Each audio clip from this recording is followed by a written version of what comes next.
বিশ্বাস হচ্ছে না, ও একদম বিশ্বাস হচ্ছে না। আবার নেট ইউজি, নেট, এবার আবার আমাদের স্টেটের পরীক্ষাটাও সব কোশ্চেন পেপার লিক। ওহ, আচ্ছা, আমরা এত খাটাখাটি করলাম, পড়াশোনা করলাম, তার কি কোনো দাম নেই? জাস্ট টাকার জোরে সব কোশ্চেন পেপার বিক্রি হয়ে গেল, আর নেওয়া যাচ্ছে না।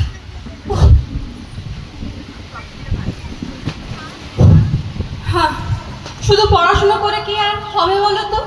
সিস্টেমটাই তো বসে গেছে।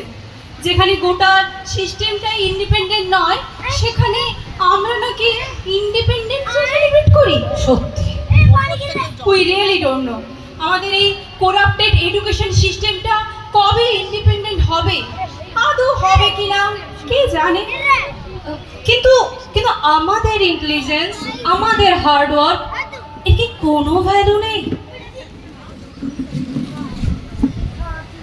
চিত্ত যেথা ভয় শূন্য, উচ্চ যেথা শীল, জ্ঞান যেথা মুক্ত, যেথা গৃহের প্রাচীর, আপনি প্রাঙ্গণ তলে দিবাস সর্বরি, বসুধারে রাখে রায় খণ্ড ক্ষুদ্র করি। জ্ঞান যেথা মুক্ত? সিরিয়াসলি জ্ঞান মুক্ত? কিন্তু জ্ঞান তো আজ বিক্রি হচ্ছে কোটি কোটি টাকায়। Exactly. The knowledge is sold. Is this the independence that we dream about? না,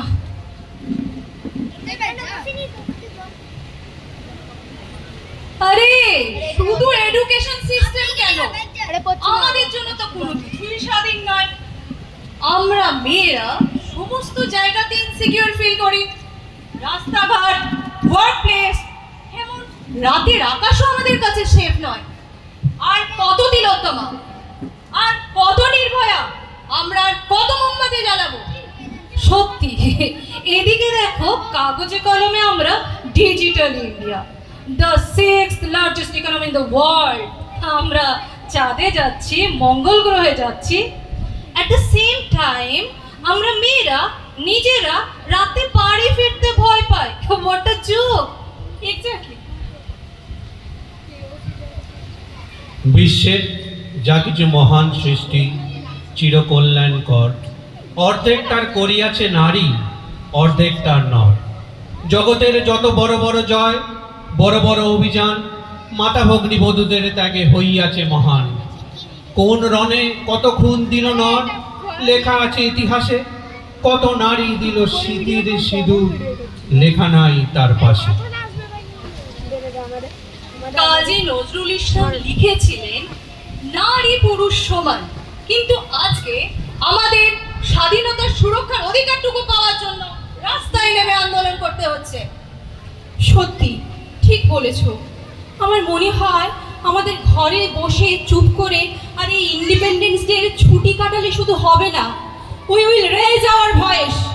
আদারওয়াইজ ওই অপরাধীগুলো না আরো বেশি করে সাহস পেয়ে যাবে অপরাধগুলো স্মুথলি করার। একদম ঠিক বলেছো। দেখো, পেপার লিক আর ওমেন সেফটি, কোনো কারাপশন আমরা আর মুখ বুঝে মেনে নেব না।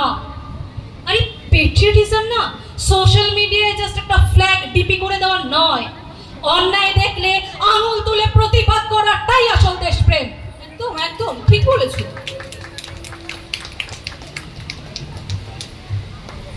এমন দেশটি কোথাও খুঁজে পাবে না কো তুমি, ও সে সকল দেশের রানী সেজে আমার জন্মভূমি, সে যে আমার জন্মভূমি, সে যে আমার জন্মভূমি। এসেছে নতুন শিশু, তাকে ছেড়ে দিতে হবে স্থান। জীর্ণ পৃথিবীতে ব্যর্থ, মৃত আর ধ্বংসস্তূপ, পিঠে চলে যেতে হবে আমাদের। চলে যাব, তবু আর যতক্ষণ দেহে আছে প্রাণ, প্রাণপণে পৃথিবীর সরাবো জঞ্জাল। এ বিশ্বকে শিশুর বাসযোগ্য করে যাব আমি, নবজাতকের কাছে এ আমার দৃঢ় অঙ্গীকার। আমাদের এই জন্মভূমিকে সুন্দর করবার দায়িত্ব আর কারো নয়, আমাদেরই। কিন্তু আমরা কি করে এই দেশকে বিশ্ব সেরা করে তুলব? আমরা তো খুবই সাধারণ মানুষ, কেউ বা সাধারণ স্টুডেন্ট, কেউ বা সাধারণ চাকরি করি। আমাদের কাছে কি বা আছে? না আছে কোনো পাওয়ার, না আছে বন্দুক যে আমরা প্রতিবাদ করব। কে বলেছে আমরা সাধারণ? বন্দুক ছাড়াও আমাদের কাছে আসল অস্ত্র আছে, আমাদের কণ্ঠস্বর। আমরা সকলে একসাথে অন্যায়ের বিরুদ্ধে গর্জে ওঠার ক্ষমতা। ঠিক, আর ভুলে যেও না আমাদের দেশের স্বাধীনতা শুধু ওই বন্দুক আর তলোয়ারের জোরে আসেনি। স্বাধীনতা এসেছে তখনই যখন সাধারণ মানুষ জেদ করে পথে নেমেছে। ইভেন নন কোঅপারেশন মুভমেন্ট বা বিপ্লব সবই করেছে ওই সাধারণ মানুষ। আর আজ ঠিক তারই প্রয়োজন। পেপার লিক জাস্ট টুইট করো না, আরটিআই ফাইল করো। কোথাও অন্যায় দেখলে ক্যামেরা অন করে দাঁড়িয়ে থেকো না, প্রতিবাদ করো, রুখে দাঁড়াও, গর্জে ওঠো। ঠিক ঠিক, তুমি ঠিক বলেছ। আমরাই জঞ্জাল সাফ করব। আর কোনো মেয়েকে আমরা মোমবাতির শিখা হতে দেব না। তারা নিজেরাই হবে এক জ্বলন্ত মশাল। আমরা আমাদের ডিজিটাল পাওয়ার ইউজ করব, না ট্রলিং করতে নয়, আমাদের দেশের আসল সমস্যাগুলোকে তুলে ধরতে। এবারে স্বাধীনতা আসুক কুসংস্কার, দুর্নীতি এবং অন্যায় থেকে। करप्शन फ्री नया भारत हमारा रिस्पॉन्सिबिलिटी है। जय हिंद, वंदे मातरम। जय हिंद, वंदे मातरम।